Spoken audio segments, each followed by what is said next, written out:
வணக்கம் நேயர்களே, நீங்க நல்லா இருக்கீங்களா? இன்னைக்கு நான் செய்ய போகும் ரெசிபி என்ன தெரியுமா?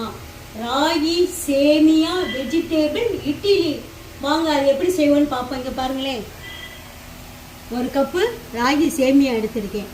இங்க பாருங்க, பீன்ஸு நல்லா பொடுசாக அறுத்து வச்சுருக்கேன். பீன்ஸு, கேரட், கொத்தமல்லி, கருவேப்பிலை, வெங்காயம், பச்சை மிளகாய், பட்டாணி இதை போட்டு செய்ய போகிறேன். இன்னும் நம்ம காய்கறியை அதோட சேர்த்துக்கலாம். மஷ்ரூம் இருந்தால் மஷ்ரூம் சேர்த்துக்கலாம். என்கிட்ட மஷ்ரூம் இல்லை, இதை வச்சு செய்ய போகிறேன். அடுத்து என்ன செய்யணும்னு பார்ப்போம். இந்த சேமியாவில் கொஞ்சோண்டு உப்பு, இந்த அளவுக்கு உப்பு போட்டு தண்ணி ஊற்றி ஒரு 5 நிமிஷம் ஊற வச்சுருங்க. ஊறட்டும். இது ஊறட்டும். அடுத்து இந்த காய்கறியில் போய் நம்ம வதக்குவோம்.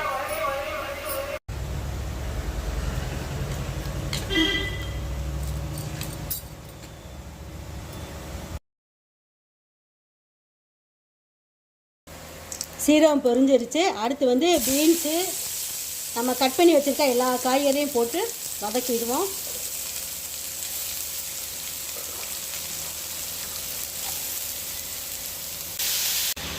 காய் கொஞ்சம் வதங்கினோன்னா கொஞ்சோண்டு தண்ணி ஊற்றி, அந்தளவுக்கு தண்ணி ஊற்றி வேக வச்சுருவோம். வேகட்டும்.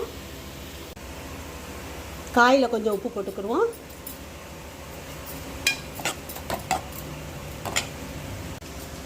காய் நல்லா வெந்துருச்சு. இப்போ இந்த பக்கம் நம்ம ஊற வச்சு வச்சுருக்கோம் பார்த்தீங்களா ராகி சேமியா, அதை எடுத்து இதில் போடுவோம்.